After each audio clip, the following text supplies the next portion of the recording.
cyane ko buriya umugabo afite amasohoro menshi aramuryaryata akaba yumva ashaka kuba yagira gute yarongora igihe cyose nyine kumva arabishaka. Niyo mpamvu usanga rero abagabo akenshi badakunda gucika intege mu gihe bafite amasohoro menshi. Icyo ushobora kuba wagaburira umugabo wawe cyangwa se icyo umugabo wawe ashobora kuba nawe ubwe yakigaburira kugira ngo bimufashe kuba yagira amasohoro menshi kandi meza afashe. Ushobora kuba wahekenya ibinyobwa buri gihe, nturambirwe ibinyobwa bibisi cyangwa se ibikaranze. Hanze aha ngaha abana baba babizererana, ushobora kubigura ukirira. Ibyo ni ibintu biba byagufasha kuba wakongera amasohoro yawe ukiyongera, ukamera neza, ukaba umugabo w'ifiyeri kabisa wumva ko nta kintu na kimwe ubura.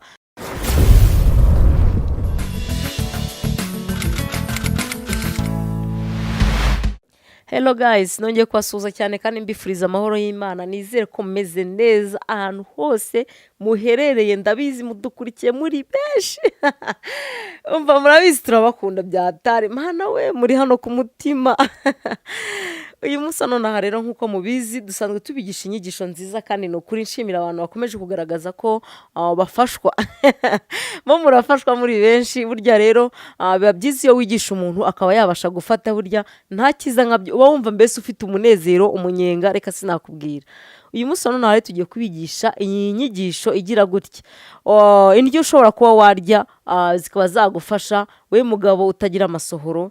Burya hariho abagabo akenshi na kenshi usanga yari kurongora ararongora ariko yarangiza akarangiza ubusohoro bw'ubuzi butagira impumuro, utamenya ko ari ubusohoro, ndetse n'umugore wawe mwamuri kumwe akaba atamenya ko warangije. Ndetse noneho rero burya umugore wawe kuko aba yarakumenyereye ashobora kutabyumva, ariko waba uri kumwe n'undi mugore agahita abyumva direct ko izo masohoro yawe ntacyo amaze. Ayo masohoro rero burya ntabwo aba ari meza. Ari niyo mpamvu hano uyu munsi nonaha turi hano kugira ngo tukubwire icyo ushobora kuba wagaburira umugabo wawe cyangwa se icyo umugabo wawe ashobora kuba nawe ubwe yakigaburira kugira ngo bimufashe kuba yagira amasohoro menshi kandi meza afashe.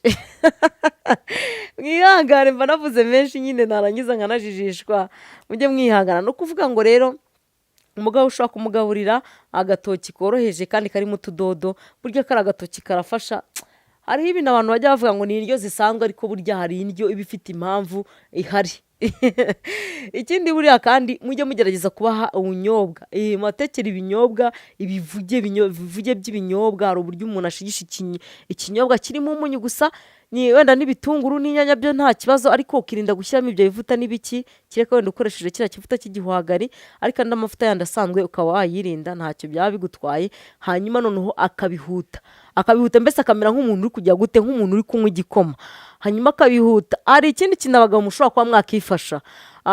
Ushobora kuba wahekenya ibinyobwa buri gihe, nturambirwe ibinyobwa bibisi cyangwa se ibikaranze. Hanze aha ngaha abana baba babizererana, ushobora kubigura ukirira. Ibyo ni ibintu biba byagufasha kuba wakongera amasohoro yawe, cyane ko buriya umugabo afite amasohoro menshi aramuryaryata akaba yumva ashaka kuba yagira gute yarongora igihe cyose nyine kumva arabishaka. Niyo mpamvu usanga rero abagabo akenshi badakunda gucika intege mu gihe bafite amasohoro menshi.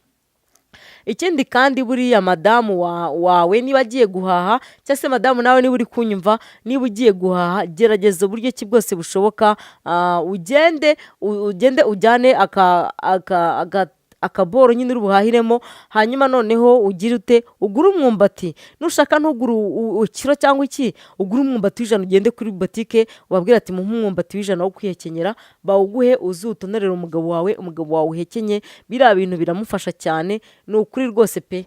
Ubundi hari n'akandi kantu kajyaga kagaragara cyane, ariko ubu ngubu ntabwo nkibibona neza, sinzi niba wenda aho utuye ushobora kuba wabibona. Hari ibinyobwa byabaga mu biti bimeze ukuntu bakubita kigasatuka, imbere hakavamo akantu k'akanyobwa. Biriya binyobwa bikora umuti. Bikora umuti, amasohoro akiyongera, ukamera neza, ukaba umugabo w'ifiyeri kabisa wumva ko nta kintu na kimwe ubura.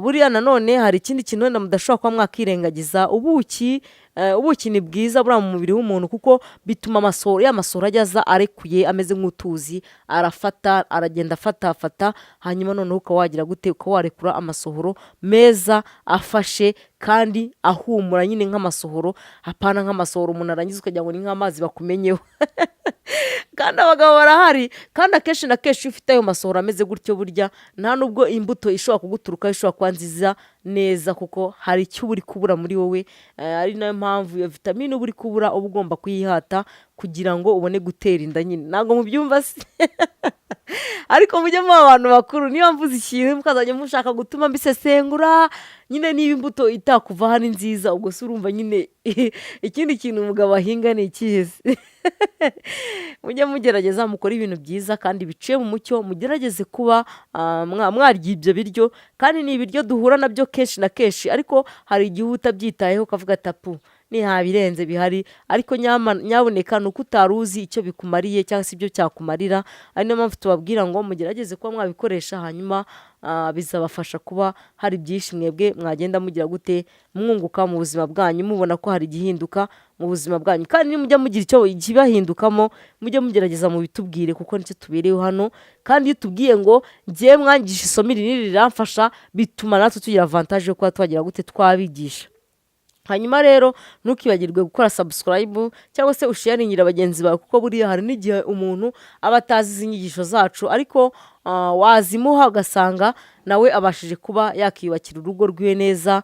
Hari igihe mugenzi wawe afite icyo kibazo runaka, ugasanga wenda murakiziranyeho, ariko ugasanga wenda wumvishe kino kiganiro ntacyo umumariye, ntabwo aba ari byiza. ari niyo mpamvu tubabwira ngo mugerageze gukurikirana ibiganiro byacu guhera ku cya mbere kugeza ku cya nyuma, kuko hari byinshi bibafasha. Hari impinduka mu mubiri wanyu cyangwa se mu mitima yanyu, kuko buriya niba wajya gufata umugabo wawe nabi, niba wajya kutagira ikintu witaho ngo ugire ikintu umukorera, uyu munsi wa none ahangaha umaze kumva ibintu uko bimeze, ubasha kubitwara mu buryo bwabyo.